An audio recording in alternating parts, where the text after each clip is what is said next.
Opa, boa noite. Então, nós estamos iniciando a nossa gravação, material que vai ficar para nosso uso em aula MIR, e nós vamos falar hoje, trabalhar essas 7 formas de pensar a mesma dor. Estão trazendo as 7 escolas, 7 autores diferentes, que eu vou trazer um pouquinho, né, uma nuance, né, passar um pouquinho sobre como essas principais escolas elas compreendem de uma maneira bem sucinta, né? Bem pragmática, a questão relacionada ao sofrimento psíquico, né? Que está relacionado a essa dor emocional que a gente trata aí. Essas 7 formas de pensar essa mesma dor, esse sofrimento, né? Que a dor, a gente está relacionando aqui, tratando, quando eu falar de dor, vamos entender que é uma dor emocional, uma dor psicológica, né? É esse sofrimento que o sujeito passa. Vamos imaginar que 2 pessoas ou 2 clientes, eles chegam no consultório em momentos diferentes, é claro, né? No mesmo momento, não. E diz simplesmente assim, eu sinto uma dor profunda, né? Então, são 2 pessoas diferentes. O analista no lugar, né? Será que nós vamos ouvir a mesma coisa? São 2 ou 3 pessoas diferentes, né? Dizendo assim, eu sinto uma dor profunda e eu não sei de onde vem essa dor. Será que a gente está ouvindo a mesma coisa dessas 2 ou 3 clientes que chegam ao nosso consultório e traz um conflito desse, né? Uma angústia, uma dor, um sofrimento psicológico? Então, essa dor, ela pode estar representando um recalque, uma falha no próprio ambiente que ela viveu, conviveu, pode ser uma dor de uma angústia persecutória, e pode ser uma dor naquela inserção do nome da lei, ou seja, uma dor, um sofrimento com relação ao abandono, com relação relacionado à função paterna, né? Seria em nome do pai aqui. Pode ser também excesso de elementos não processados pelo próprio consciente, né? Esses elementos que ela conviveu com a questão do afeto, aquilo que afetou o emocional na vida do bebê, né? Depois na primeira infância, assim foi sucessivamente. Então, esses elementos vão estar representando, está sendo o indício, o indicativo desse sofrimento, a qual pessoas diferentes estão sinalizando, estão apontando, estão pontuando. Então, ela diz a mesma palavra, estão dizendo a mesma coisa, né? A dor.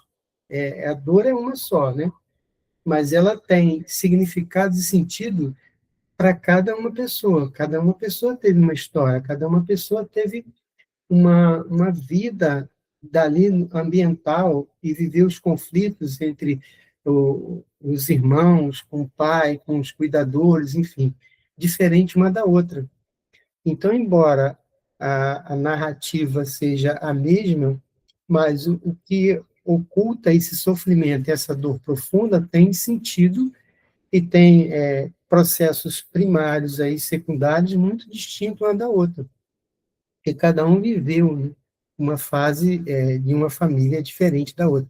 Mesmo que vivesse na mesma família, tá? Foram criados pelo mesmo pai, pela mesma mãe, teve os irmãos ali, mas cada um desse irmão que traz esse sinto uma dor profunda, cada um desenvolveu e criou uma estrutura psicológica diferente da outra. Então, essa mesma dor dessa mesma pessoa não representa a mesma condição e mesma situação. Porque o que nós vamos tomar como representante de um sofrimento é aquilo que impactou de alguma forma, e esse impacto ele não pode ser elaborado pelo psíquico, ou seja, o nosso psicológico não elaborou aquele impacto, ele apenas produziu os efeitos, registrou as mensagens, guardou ali em memória, e isso fica ali como um traço minêmico, que pode ser, né, que quando for na vida adulta, começa isso a vir à tona, né? Um retorno dessa etapa, dessa fase, né? Então, nós vamos buscar aqui, então, uma primeira frase, né, que nós vamos percorrer e pensar nessa questão aqui de uma vinheta bem curta que a gente vai trazer aqui, e vamos pensar essas 7 formas de analisar e observar essa mesma dor com autores diferentes dentro dessa literatura psicanalítica, né? Então, vamos imaginar que uma mulher de 35 anos, ela chega ao nosso consultório e diz assim: eu me sinto abandonada em todos os meus relacionamentos. Então, ela traz esse contexto, né? Vamos analisar esse contexto de diversos pontos de vista, diversos aspectos. Como é que Freud, Lacan, Winnicott, Bion, etc., vão olhar para essa primeira frase aqui? O que, que eles vão buscar quando uma pessoa traz no consultório uma questão desse tipo, né? Eu me sinto abandonada em todos os meus relacionamentos. Então, pensando em Freud aqui, Freud primeiro vai olhar essa dor do abandono como um conflito pulsional, ou seja, aquilo que a pulsão ela vai representar diretamente aquela excitação que vem do organismo, né? Que acaba tendo seu representante psíquico, e esse representante psíquico liga uma quantidade de energia a um objeto. E, às vezes, esse objeto é objeto perdido ou objeto faltoso, né? Então, acaba gerando uma dor nesse conflito pulsional. Primeiro é um conflito. E esse conflito vai gerar uma questão dentro do aparelho psíquico, né? O id, o ego, o superego, que vão entrar no processo dinâmico, entre um conflito entre essas forças, né? Então, o conceito central seria o mecanismo de defesa. Qual é a defesa que esse ego está usando? Qual o conflito que o ego está tendo entre o superego, né? Então, ali tem um desejo que pode estar recalcado, pode haver um recalque, e esse desejo recalcado pode estar entrando nesse conflito, né, com o desejo que o superego define ou emana dessa estrutura. Então, lá em Freud, a gente poderia fazer essa pergunta, a seguinte pergunta, né? Qual o desejo é que está recalcado, relacionado a mulher que chegou no consultório e disse: eu me sinto abandonada em todos os meus relacionamentos. Então, qual o desejo que ela está recalcando, né? O recalcou, né? Tá? E aí vem outra pergunta, aí você vai ouvir, tá, dos pontos, né, das pontuações, porque a análise é sempre baseada nessa questão das perguntas, e aí cada resposta a gente vai observando, vai analisando. Então, essas perguntas às vezes são desafiadoras, né? São perguntas que usam um pouco dos confrontos, às vezes são perguntas que são acolhedoras, então tem diversos perspectivas e formas de você caminhar com as perguntas que você vai fazer, sempre perguntas abertas, né? Para poder a pessoa se aprofundar e ficar mais aquilo que ela está sentindo naquele momento, né? Ela está vivenciando o que ela deseja escutar ali. E aí, continuando com a pergunta, né? Qual seria a fantasia que está ativada dentro desse, ou seja, a pessoa que está vivenciando esse abandono, ela tem uma fantasia que está oculta, né? Aquilo que o Freud chama do traço minêmico, né? Esse traço minêmico é exatamente um acontecimento, algo que não foi elaborado ainda, mas que sofre. Há um sofrimento sem saber de onde que vem, qual o motivo que é esse sofrimento. Então, pode pontuar as hipóteses freudianas, né? Essa dor do abandono, de ser abandonada, né? O sentir abandonado em todos os relacionamentos, ela pode estar, segundo Freud, vai estar relacionado, né? a um complexo infantil, que pode ser na fase oral,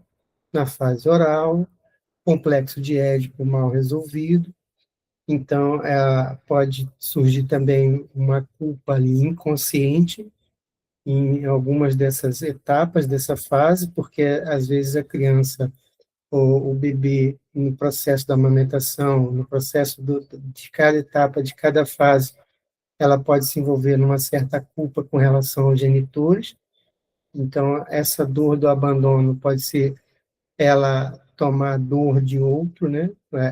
Uma dor, um trauma que é vicariante, não foi ela que sofreu, mas ela acabou criando uma memória falsa, né? Uma memória que engana ela, então ela pode ter sentido uma culpa, né? E também ela pode ter uma dor, esse sofrimento, né? Pode trazer para ela uma dor que a gente pode pontuar em Freud, da fase fálica, né? Fase fálica também, que está dentro do complexo de Édipo, né? Isso não vai escapar ali o complexo de Édipo, que entra ali na fase fálica e depois chega até a fase de latência, né? Então, a gente está trazendo um recorte de uma fala, né, de um contexto, uma vinheta curta de que a mulher traz uma paciente, né, que ela diz: eu me sinto abandonada em todos os meus relacionamentos. Então, essa forma de pensar o abandono, nós acabamos de analisar a perspectiva freudiana, né? Então, agora olhando pela perspectiva lacaniana, Lacan vai trazer essa concepção de pensar a dor como uma oposição entre o sujeito, que é desejante, e o desejo do outro, né? Nessa posição que o sujeito vive, dentro desse campo do olhar, né? A constituição do sujeito, segundo Lacan, né?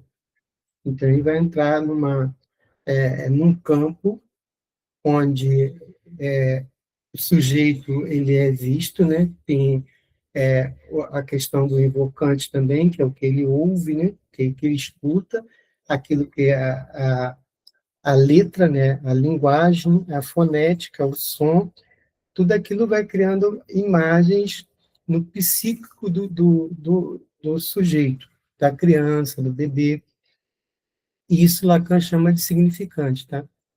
Então, ele vai observar essa dor como falta e como posição no desejo do outro. O sujeito é constituído a partir do desejo do outro. Então, existe o ideal do ego, onde traz o sofrimento. E, às vezes, o sofrimento pode sentir também uma relação do abandono, a partir desse ideal do ego. Então, Lacan ele vai destacar e vai trazer a seguinte pergunta baseado nessa relação do significante, né? Então, tem um significante mestre aí, que é o abandono. Ele vai chamar ali na literatura dele de S1. Esse é o significante mestre, que ele vai desenvolver a cadeia em torno dos outros significantes. E aí vem as perguntas que podem ser feitas em torno de buscar essa cadeia do significante, dando a significação, ou o significado, né, que o cliente precisa para poder elaborar aquilo que ele está trazendo como conflito e como dor, o sofrimento dele, né? Então, que lugar o sujeito ocupa, porque o significante é isso, né? O significante é aquilo que representa o sujeito para um significante. Então, o sujeito, ele acaba tendo uma representação, então esse abandono, ele sente abandono, então o abandono aí está nesse lugar do significante mestre, que aponta para um, um outro significante, ou seja, um outro sujeito que é diferente dele. Então, Lacan, ele vai buscar essa representação que esse significante tem essa força para ele, né? Então, quem que a pergunta seria, né? Com quem você sentiu que foi abandonado na sua história, né? Quem que foi, você viu ou você passou por esse abandono? Porque, às vezes, também a gente pode está apostando muito na vida da pessoa, aquilo que eu estou falando, né? O psicológico nosso, ele vai registrar o mundo externo, o ambiente, né? Ele processa o ambiente e traz internamente. Então, ele constrói a sua história, constrói os seus registros mentais a partir do ambiente externo. Então, às vezes, ele está vendo acontecer com a irmã, com o irmão, e ele está processando tudo aquilo que está acontecendo com o irmão e com a irmã. E, às vezes, ele pode registrar aquilo como uma dor que ele viveu, né? Como se ele tivesse sentido, né? Aquilo como se tivesse passado com ele. Então, às vezes, pode ter acontecido com outra pessoa. Então, a gente pode ir em busca dessa cadeia de significante que está em torno desse significante mestre, que é a questão do abandono, de sentir abandonada. E qual a posição que essa cliente, né, tem diante desses significantes? E aí pode entrar pai, pode entrar mãe, pode entrar um professor, pode entrar um tio, né? E aí, se entra o pai, né, esse abandono, ele vai girar o abandono em torno de outro significante também. Então, essa dor pode ser esse efeito, né? Que esse significante vai trazer para essa cliente, essa mulher, né? Então, a posição que ela pode obter, essa posição subjetiva, que ela acabou criando e gerando o processo psicológico dela. Então, ela vai entrar num processo de repetição, porque ela está em todos os relacionamentos, ela se sente abandonada, sente um vazio.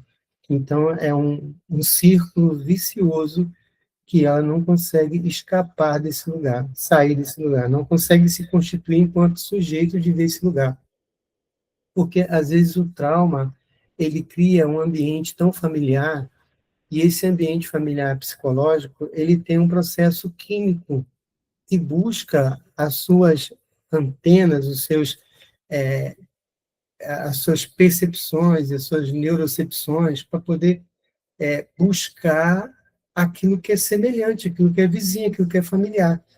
Então, acaba entrando nos relacionamentos que busca esse abandono, porque ela teve essas histórias registradas na vida dela, na infância dela, que foi um modelo que criou a estrutura neurológica desse estado dela, estado de abandono. Então, tem um complexo do abandono instalado aí. Quando eu falo de complexo, eu estou indo para uma outra escola, tá? Uma escola que não é psicanalítica, né? Mas os psicanalistas usam muito esse termo de complexo, porque adotou de Jung, né? Então, não tem problema nenhum a gente falar, trazer também aqui. Mas sempre é Jung que trabalhou essas noções do complexo, né? Então, esse modelo de Lacan vai trazer essa questão do significante, né? Significante, a cadeia do significante, e aí nós podemos passear um pouquinho para poder conversar um pouco sobre o que é isso, né? Que é o significante, ele representa o sujeito para um outro significante, ou seja, aquele significante mestre do abandono, ele vai representar essa mulher para um outro significante, ou seja, para o pai dela, para a mãe dela, para o irmão, um tio. Aí, para a mãe, qual é esse significante que tem na cadeia em torno da mãe e em torno do pai, né? A mãe era ausente, a mãe era abusiva, a mãe era uma mãe protetora, então teria outro significante nessa cadeia aí, que está relacionado a essas representações aí, tá? Então, Lacan vai trazer isso, né? O significado que ele pontua, né? O que significante é? Ele representa algo, né? O signo representa algo para alguém. Esse é o signo, representa algo para alguém. O significante já representa o sujeito para o outro significante, né? Essa é a representação, a pontuação lacaniana. Vamos à percepção e um pouco da Melanie Klein, né? Olhando essa questão, ainda trazendo essa fala dessa mulher, olhando a mesma dor de perspectiva diferente, né? Com autores e visões e pensamentos diferentes, distintos um do outro. Então, Melanie Klein, ela vai olhar a dor como dois conceitos dela, que é o conceito da perceptória e é o conceito da depressividade. Então, ela vai trazer esses dois. De onde é que é esses dois conceitos? Esses dois conceitos ela traz do bebê. O bebê, ele tem ali, já inicia ali o processo da inauguração pela Melanie Klein do superego, então já está envolvido no complexo de Édipo. Então, ele passa por essas duas posições, né? A esquizoparanoide, que vai desenvolver angústia perceptória, e a posição depressiva, que vai gerar essa depressividade. E essas duas posições, elas estão em polaridade, ou seja, um objeto e outro que relaciona ao objeto mal. Então, essas são as duas pontuações da Melanie Klein. Então, na Melanie Klein, a gente já iria pontuar de maneira distinta, né? Quando Freud, a gente começa a pensar no recalque, né? A gente começa a pensar no conflito entre o id, o ego e o superego, a gente começa a pensar também nas etapas de desenvolvimento da psicossexualidade infantil, complexo de Édipo, fase anal, fase oral, latência, enfim. O último mecanismo de defesa, né? A gente começa a pensar e vai pensar também no diagnóstico, né? Uma questões diagnósticas aí. Em Lacan, nós vamos trazer a questão da perspectiva do significante, do campo do olhar, né, do campo do outro, campo do gozo. Então, a gente vai olhar nesse aspecto do desejo, né? O que escapa aí, né, nessa questão do abandono? E aí a pessoa vai acabar trazendo esse conteúdo, né? O cliente, né? Então, nós estamos em Melanie Klein agora, né? A Melanie Klein, ela vai trazer esse medo da dor, da destruição, de ser destruído, né? Porque o objeto mal, o bebê interpreta essa posição do objeto mal como uma percepção perceptória de que esse objeto está perseguindo ela, vai atacar ela, porque ela teve raiva desse objeto, trata a identificação positiva, que é jogar aquilo que está ruim sobre o pai ou sobre a mãe, né? As suas raivas, né? Morder, tudo, né? E, enfim. Então, ela vai passar desse estágio, da posição esquizoparanoide, para a posição depressiva, que é onde entra o processo da decepção, da culpa, né?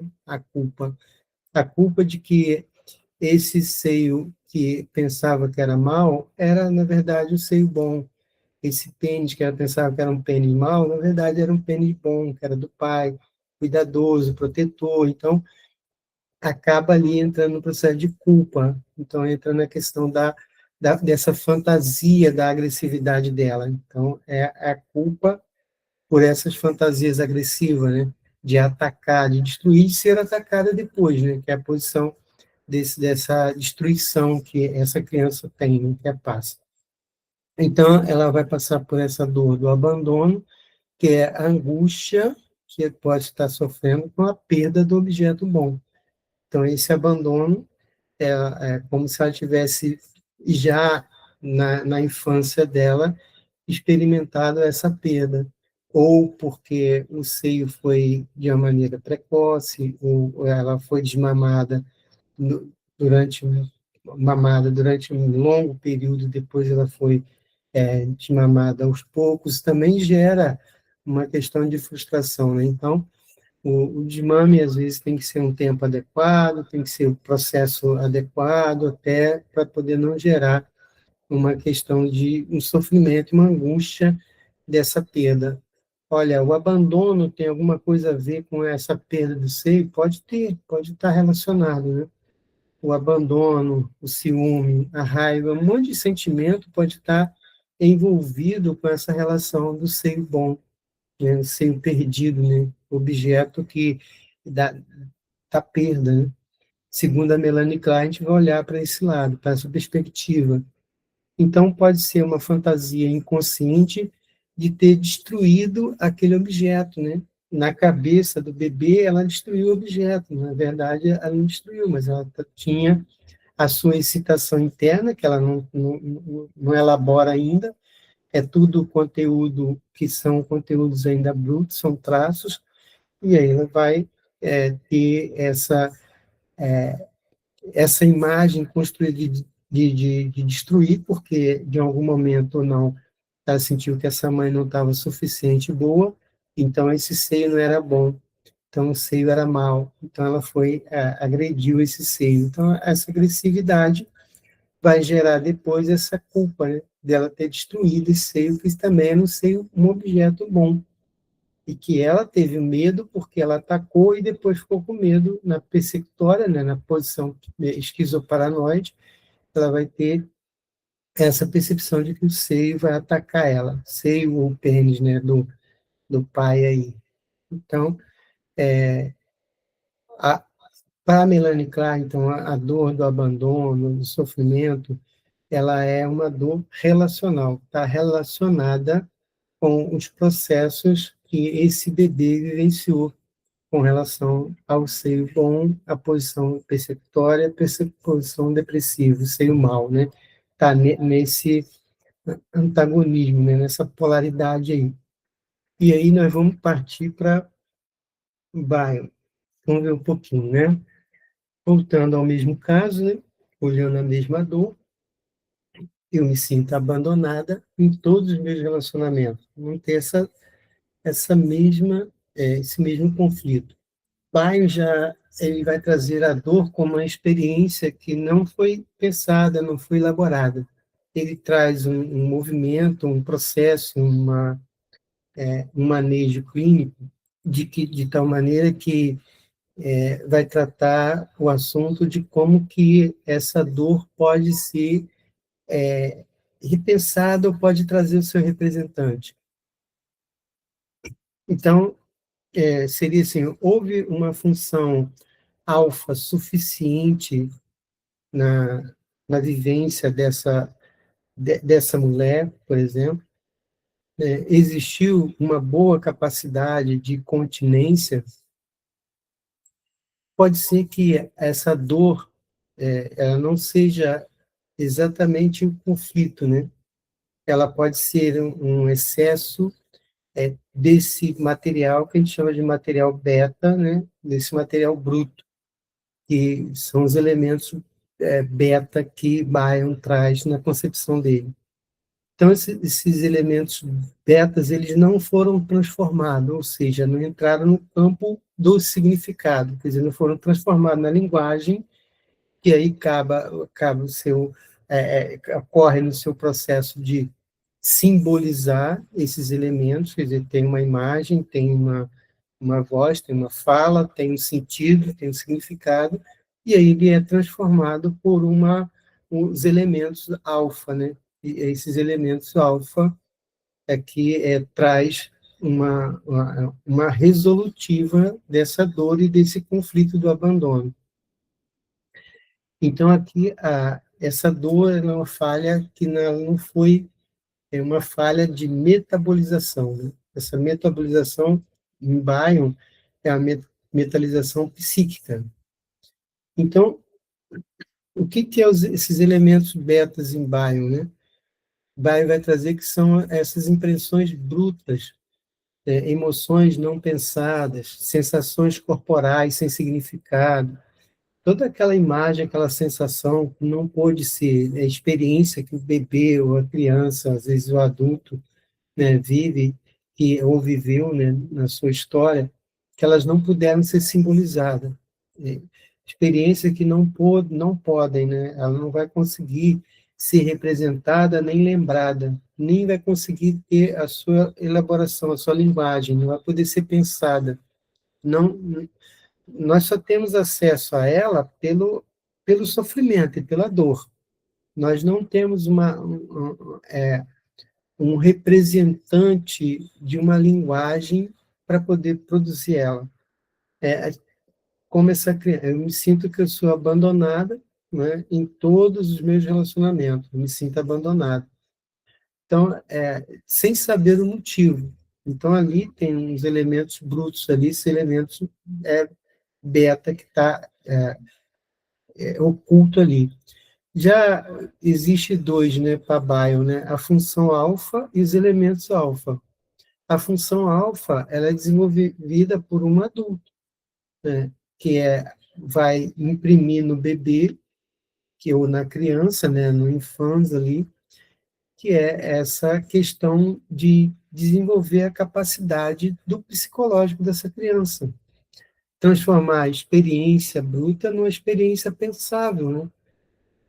Fazer um processo de conversão mesmo, converter a emoção que ele está sentindo numa representação, porque a criança, o bebê, né, ele não tem ainda a linguagem para dar sentido, para dar significado, sentimento que ele está vivendo, as sensações e o sentimento. Então, ele não tem ainda uma linguagem para poder informar, né, para poder descrever. Então, aí cabe um adulto a realizar essa função alfa, que é tornar a vivência que ele está percebendo, que ele está tendo ali na experiência dele, em algo simbolizável, ou seja, conduzir a criança para poder ter uma gerência emocional da experiência que ele está passando. Então, essa é a função alfa, que é exercida por um adulto que vai criar um ambiente favorável para que essa criança tenha um apego seguro, ela se sente segura nesse ambiente. A gente vai falar de ambiente quando a gente vai tratar do input também, tá? E aí os elementos alfa.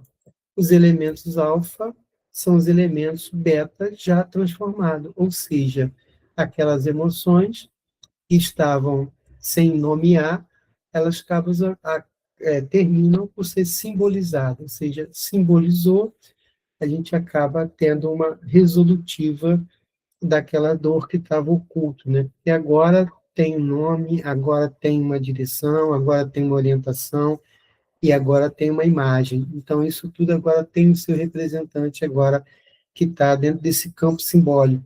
E aí, agora chega a, a resolutiva. Então, o que antes não podia ser nomeado, o que antes não podia ser sonhado, não podia ser representado, agora, com os elementos alfa, eles podem ser representados, podem ser lembrados, então, as representações podem ser organizadas. E a metabolização, né, que o Byron traz também, a capacidade da continência, e isso tudo é relação, né? A capacidade de continência é aquele papel, né, ou a função que função alfa que é ocupada por uma certa pessoa.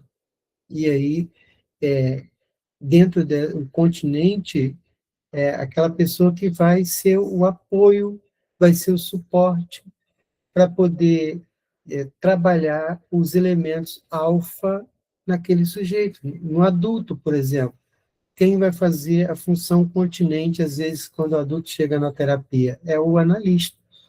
O analista é que vai ser esse continente para poder ajudar, apoiar o cliente a transformar o seu conteúdo bruto, beta, num conteúdo alfa, um conteúdo simbolizado, segundo Lacan e Freud, né?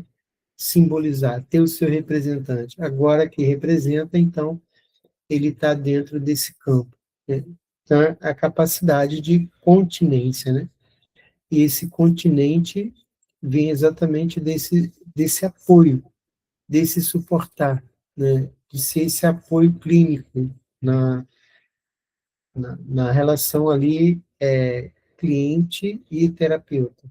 Então, quando não há essa função alfa, porque esse bebê, essa criança, viveu ali numa questão de muita insegurança, de um apego inseguro. Esse ambiente não foi muito favorável, ou seja, a mãe ou o pai, que deveriam ser esse continente para poder fazer com que esse cliente, esse bebê ou essa criança, com o seu conteúdo bruto são aqueles conteúdos emocionais que não tem sentido, né? Não tem uma nomeação, não tem uma palavra. Então, nós temos os conteúdos brutos nossos, né? Que é o que a gente traz para a terapia. Porque se a gente soubesse, talvez, A gente sabe até nomear pela narrativa, mas não sabe como que ele veio. Por que que acontece isso? Porque eu tenho sofrimento, eu sei nomear esse sofrimento, mas de onde que esse sofrimento vem? Às vezes eu posso ter até a narrativa, não, eu já sei que ele vem porque meu pai foi violento, tal, não sei o que, tal. Eu tenho essa narrativa da história, mas às vezes a coisa é muito mais primária do que essa narrativa aí. Porque às vezes quando a gente consegue nomear, as coisas passam a ter processos diferentes, né, no nosso psicológico, né? Se está havendo uma repetição é porque isso ainda não foi simbolizado, segundo Freud, né? E segundo o Bion, isso não produziu ainda os elementos alfa. Então, às vezes, o terapeuta, o analista, ele realiza essa função continente na sessão. É importante ele fazer para ele poder trabalhar essa função, talvez, que faltou na vida dessa pessoa que está na análise, né? Ele ser essa função alfa e transformar aqueles conteúdos bruto, beta, que é os conteúdos que ele não consegue descrever de onde vem a dor e seu sofrimento, nos conteúdos agora conhecidos, representados, sonhados, né, que tem a sua representação aqui, ok? Então, do Bion, nós vamos passar para Mahler, né? Mahler vai trazer. Vamos passar para o Winnicott primeiro, né? Depois a gente vai para Mahler. Então, o Winnicott vai trazer que vai questionar ou vai estar pensando, né, nessa questão, né? Eu me sinto abandonada em todos os meus relacionamentos. Então, o Winnicott vai pensar no ambiente. Se houve um hold suficiente para essa mulher, né, chegar até a vida adulta e ter de relacionamento satisfatório do modelo da relação que ela quer. Se ela encontra esse relacionamento que ela se sente abandonada, é porque esse hold, né, não foi suficiente. Então, ali, ela constitui dentro desse ambiente, pode ser que exista um falso self ali. Então, o terapeuta, o analista, ele vai começar a desconfiar vai começar a buscar, né, como foi esse ambiente, como analisar o self, o estado do self dela, a experiência, né, que ela viveu com ela, na sua fase da infância, né, que reconhecimento ela pode ter dessa dor e desse sofrimento, e essa dor do abandono pode ser também uma falha precoce na sustentação. Então, o Winnicott vai trazer esses posicionamentos, né? Esses pontos de vista, esses aspectos, né? Então, o hold para o Winnicott não é só a mãe segurar o bebê, né? Ou o pai segurar o bebê, ou a tia, ou a babá, enfim. Tem uma pessoa ali para poder pegar esse bebê no colo. É isso também, mas não é só isso, não. Ele é a experiência que esse bebê vai sentir na sustentação física, na sustentação emocional, na sustentação psicológica, tudo que pode ser oferecido pelo ambiente, né? Então, pasmem, mas eu vou dizer para vocês o que uma aluna de um curso falou comigo, ela estava no curso de psicanálise e que a psicanalista, a professora, falou que quando o bebê estiver chorando, a mãe tem que deixar o bebê chorar, para que ele aprenda sozinho a se acalmar. Olha só, o bebê ainda não tem pronto as emoções, a autorregulação, é preciso que um adulto dê esse suporte, sabe? Se o bebê está chorando, é porque ele tem uma necessidade. Ele não sabe nomear aquilo, mas ele quer algo, ele exige algo do outro. Então, é importante que esse cuidador, né, esse genitor, esteja ali disponível o mais tempo possível para poder ser essa sustentação. E aí, quando ele chora, ele tem uma dor ali física, tem uma dor emocional, tem uma dor psíquica, tem a relação do ambiente, porque o bebê ainda não tem ainda pronto as estruturas neurológica cerebral para que ele possa ter aquela percepção, né, da permanência do objeto, ou seja, para o bebê, o objeto só existe se estiver no campo de visão dele, se ele estiver vendo o objeto. Se ele não vê o objeto, esse objeto não existe mais, desapareceu. Então, se imagine um bebê chorando para poder, chamando a mãe, e a mãe não vem, e a mãe não chega. Às vezes, 30 segundos é o suficiente para ele poder já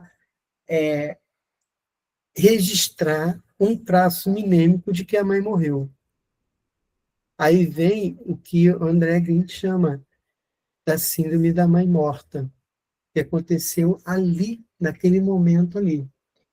Então, é interessante a gente passear por essa escola, até mesmo para a gente poder olhar o conceito do ponto de vista de cada um. Olha que coisa interessante, né? Pensar que você pode ser o continente numa sessão terapêutica, você pode ser o continente e que os elementos que ele não consegue nomear do sofrimento dele são os elementos brutos que você vai auxiliar para ele poder transformar isso no elemento da linguagem, né, que é o significante, né, que vai dar um significado para ele, vai dar um letramento, vai dar uma linguagem, vai dar um sentido, vai dar um simbólico para ele, e vai transformar esse conteúdo que desconhece no conteúdo alfa, no conteúdo conhecido, né? E assim, olhando para essa questão também agora, para essa perspectiva do input, né? Que é ser esse hold, né? Que é esse apoio. E às vezes nós vamos fazer essa função com o nosso cliente, sabe? Segurar, dar esse suporte, dar essa percepção. Então, ali na vida do bebê, ele precisa disso, né? Ter esse apoio, né, para que esse genitor regule, tanto auxilia ele a regular o seu choro, que é o seu estado emocional, e às vezes regular a temperatura que ele está trocando ali com o ambiente, que não pode não estar boa, e regular também a questão do corpo, que ele pode estar sujo, o bebê, né, pode estar ter feito xixi, que ele pode estar ardendo, pode ter feito cocô, pode estar com fome, né? Então, vai regular esse processo e vai ajustar esse ritmo, né, que o bebê tem, e vai dar previsibilidade. Isso é que é importante para o apego seguro. O bebê e a criança, ele precisa saber, ele precisa perceber que ele está num ambiente que ele tem previsibilidade. Ele não pode estar num ambiente em que ele não se sinta confortável para poder falar, que ele não se sente seguro em estar ali, que ele está sempre ali numa perspectiva de defensiva, ou está sempre num alerta de que ele tem que tomar cuidado. Ele tem que ficar atento à criança, sabe? Porque é sempre criticado, é sempre falado, então ela não tem liberdade. E ali vai colocando o sujeito dentro de uma gaiola emocional, a prisão, né? E aí chega o adulto não consegue se expressar, não consegue falar, né? Tem essa dor aí de que os relacionamentos que ela vive é sempre em relacionamento de abandono, todos os relacionamentos que ela vive. Então, esse é o hold, né? Do input, né? Que ele vai trazer. E ele vai falar também que quando a falha nesse processo ali do bebê, quando esse ambiente falha de uma maneira repetida, né, sempre ali, o bebê vai trazer essa experiência da desintegração, ou seja, ele vai sentir como desfragmentado. Então, ele vai fragmentar o seu eu. Pode criar ali um falso self, pode criar ali essas representações dos seus traços minêmicos, né, o seu significante mestre, né, os elementos brutos. Então, vai transformando ali essa sensação, esse sentimento, essa percepção do registro que ele vai estar tendo. Medo de morrer, medo de aniquilamento, né, angústia impensável. Então, tudo isso é essa falha ambiental que foi precoce ali. O adulto, então, vai sofrer dessas, de alguma dor, de alguma passar por um sofrimento psíquico sem conseguir pontuar que sofrimento é esse. Isso pode estar relacionado a essa falha ambiental que houve lá no processo de desenvolvimento dele. Né? Então, e o Winnicott vai falar também dessa sustentação, que essa relação e a dimensão afetiva íntima dessa sustentação, que está envolvido dentro desse processo do Ronde, né, que é a regularidade, é preciso que algo seja regular, precisa que ele tenha confiança, né, esses adultos sejam pessoas que tenham, passam para ele uma certa estabilidade diante da necessidade dele, precisa que tenha uma continuidade nessas questões dos afetos positivos, né? O ambiente precisa ser estável, ou seja, tem uma estabilidade ali, ele se sinta seguro nesse ambiente. Então, essa que é o processo da sustentação. E, às vezes, também, nós, como eu estou sempre colocando aí, nós, enquanto psicanalista, também nós vamos passar por esse processo de sustentação do nosso cliente.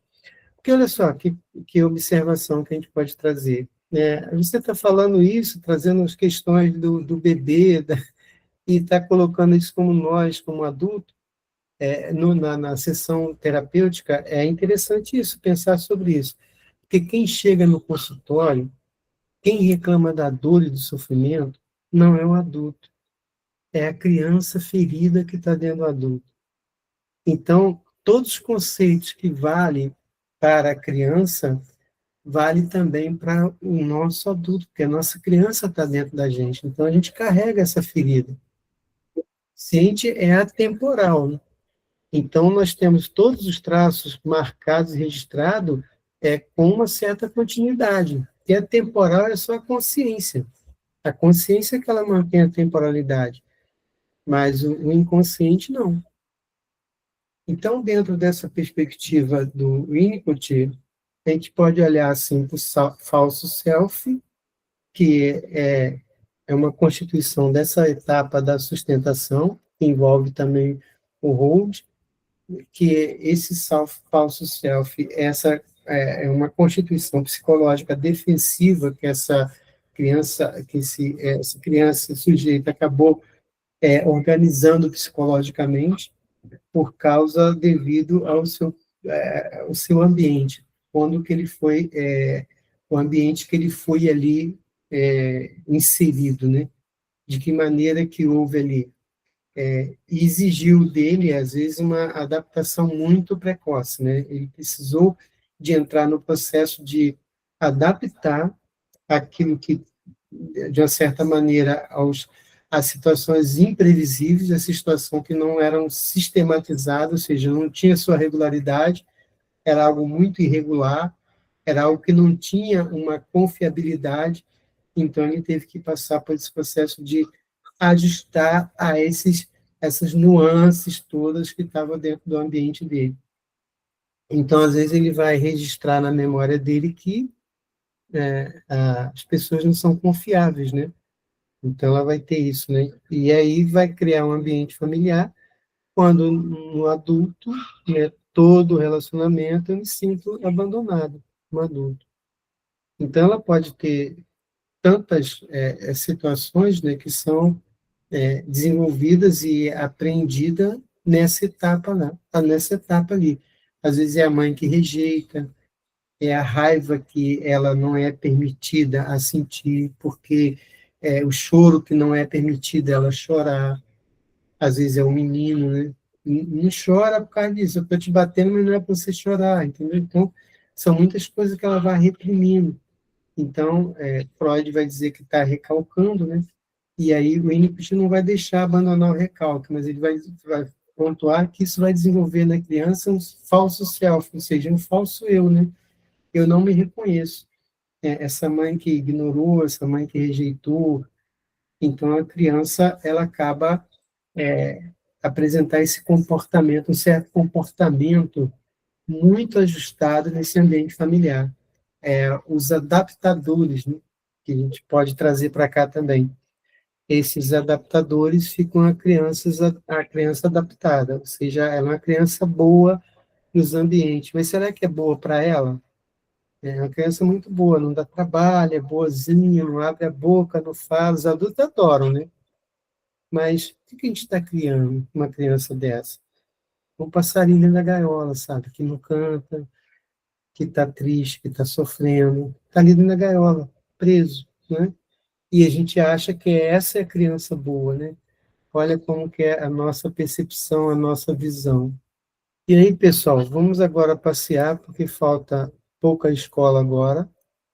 Nós não vamos caminhar muito, não, porque nós vamos, nesse longo desse seminário que a gente vai ter, a gente vai falar desses autores com mais foco, com mais pontuação. Então, a gente vai trazer agora da Marley, né? Ela vai pontuar que a dor como fracasso no processo de separação e de individuação. Então, vai focar muito mais no desenvolvimento. Separação desse bebê com a mãe, né? Saída, separação e depois identificação de novo, né? Separação e identificação, processo, né? De saída e entrada. Então, eu me separo aqui, mas eu vou unir ali, vou me identificar ali. Então, esse processo da separação foi segura? Houve um processo de individuação saudável? Existe ou ocorreu a ansiedade no processo da reaproximação? Porque tem esse movimento, né? Essa dor, né, que eu me sinto abandonada em todos os meus relacionamentos, pode ser uma dor desse medo de separação que não foi resolvido. Esse medo da separação é uma separação que ela teve do seio materno, é uma separação da questão da rigidez com o olhar, a percepção paterna ou a percepção materna. Como é que se deu esse processo aí? Então, essa questão do me sinto abandonada pode ser, segundo essa perspectiva, uma fixação em um estágio da simbiose.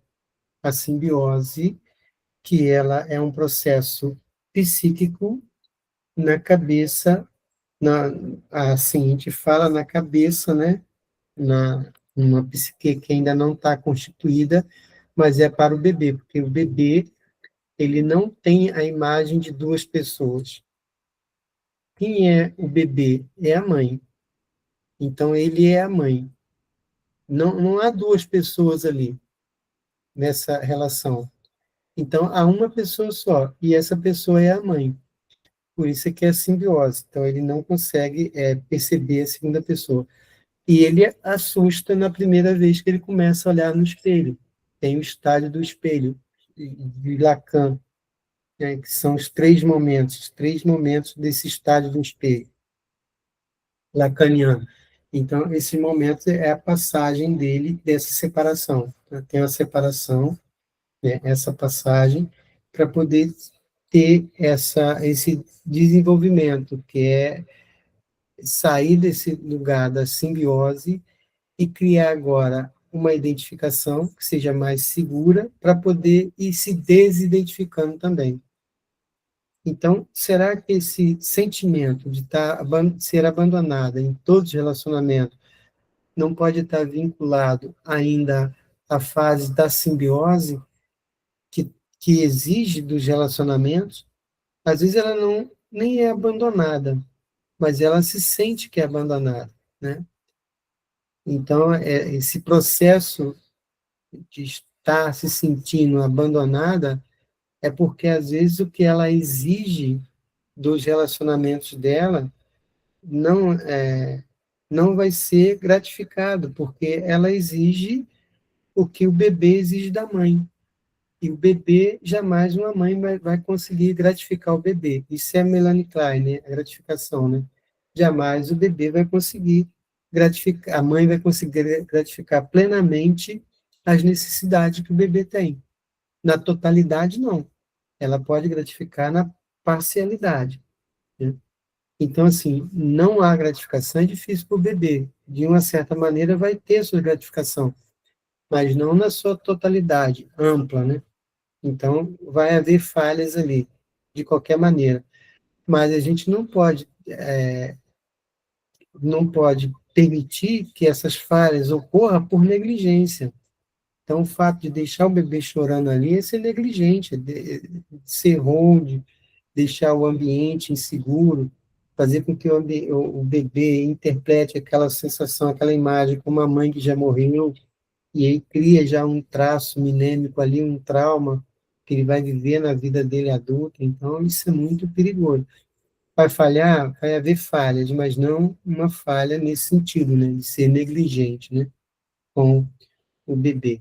E aí vamos chegar para o Corrute, que ele vai tratar a dor como uma, uma relação narcísica desse sujeito, e aqui a gente está trazendo essa questão da mulher. Eu me sinto abandonada em todos os meus relacionamentos. E aí o Corrute, nessa questão da fratura narcísica, ele vai pontuar, vai trazer essa hipótese ou hipotizar sobre o espelhamento que essa pessoa teve, ou seja, a figura que ela espelhou, que o bebê, que a criança, infante dela, espelhou nessa relação com o outro, né? Se foi esse espelhamento foi suficiente, validado, né? Se foi suficiente bom, como é que ela viu isso, né? Porque às vezes a gente vai desenvolvendo, a gente vê assim, sofrimento no adulto que traz esse espelhamento, sabe? Adulto que não foi validado, porque ele espera ainda do outro, está com 40, 50 anos, ainda espera ainda da mãe, em algum sentido, validar ele, sabe? E às vezes quando a mãe ou o pai valida, isso traz uma gratificação tão grande. Está validando quem? Está validando o bebê lá atrás que não foi validado ainda. Então, às vezes, também, nós, no nosso lado de terapeuta, de analista, nós também podemos exercer essa questão de ser esse espelhamento suficientemente bom para o nosso cliente, né? Validar o self dele, que às vezes o self não foi validado. Então, pode ocorrer uma falha empática, essa falha empática pode ser falha ali dentro do processo desse bebê. E aí, quando pode ocorrer, né, pode ocorrer essa dor aí, uma ruptura nesse processo da coesão do ego com o self, né? Então, esse sentimento de fragmentação da alma, esse é um sentimento profundo dessa ferida narcísica, né? A fragmentação do ego. Então, aquilo que era gerado, produzido pela dor, não necessariamente essa dor pode gerar o conflito, pode não ser o conflito, mas é essa falha desse processo que ela viveu na relação de, da empatia, sabe, dessa troca com o outro, desse espelhamento. O bebê, quando vê, não vê ele vê a mãe. Então, isso a gente traz marca, né, de como é que o outro olha para a gente, né, como que eu olho para o outro, como que o outro me olha. Então, isso marca muito, né, esse espelhamento. Como é que nós espelhamos a nossa própria imagem e a imagem do outro? Como que o outro espelha a nossa imagem? Então, essa é uma falha na questão da empatia, né? Sentir-se abandonada em todos os relacionamentos, né? Todos os relacionamentos sente que está abandonado. Então, nós temos aqui, pessoal, olha só, clínica viva, nós teremos essa clínica viva, já com inauguração nessa aula zero hoje, vai ser uma psicanálise aplicada com esse grande mestre, então a gente vai ter possibilidade de ter um curso aí bastante interessante nesse seminário. Como é que ele vai ocorrer? Vai ser 11 autores essenciais, 11 ferramentas, 11 meios de refinamento. Então, você fecha a distância entre teoria e prática, manejo clínico, né? Os alunos que fez o processo da atualização aqui no Saúde, a gente percebeu como que isso trouxe umas ferramentas, um refinamento para a nossa sessão. Contribuiu muito para essa relação do analista e do cliente, né? E aqui, então, os autores Freud, Ferenczi, Klein, Winnicott, Bayon, Lacan, Ruth, Green, McDougall, Bolas, Ogden, e assim vai, né? Do clássico ao contemporâneo. Isso aí. 7 escolas. As 11 ferramentas, o manejo da transferência, que vai ser o seminário 1. Então, a gente vai abordar, transitar nesses autores, ter uma perspectiva, elasticidade da técnica, identificação de posição, provisão de hold, comecei a falar um pouquinho hoje, função continente, direção da cura, empatia e reparação, também falei um pouco hoje, reconhecimento negativo, leitura psicossomática, idioma pessoal e o terceiro analítico.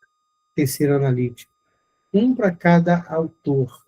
Temos 11 ferramentas, 11 conceitos, 11 pontuações com 11 autores.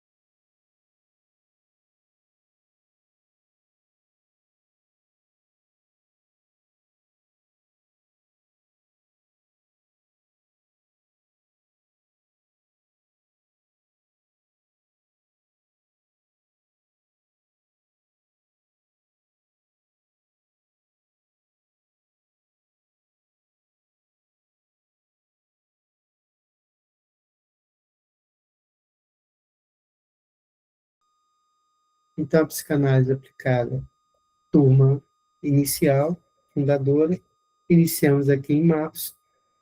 O valor para os 30 primeiros inscritos, não aluno do Saúde, 50 por mês, aluno do Instituto, 25 por mês. Depois que preencher, não aluno 97 e aluno do Instituto 50. Esse encontro, nós vamos ter outros encontros dentro daqueles processos, né? São 11 seminários, então vai ter 11 aulas. Hoje foi só inaugural, para a gente poder dar uma passada, né? Uma transitada nesses autores que nós vamos falar ao longo desses 11 seminários.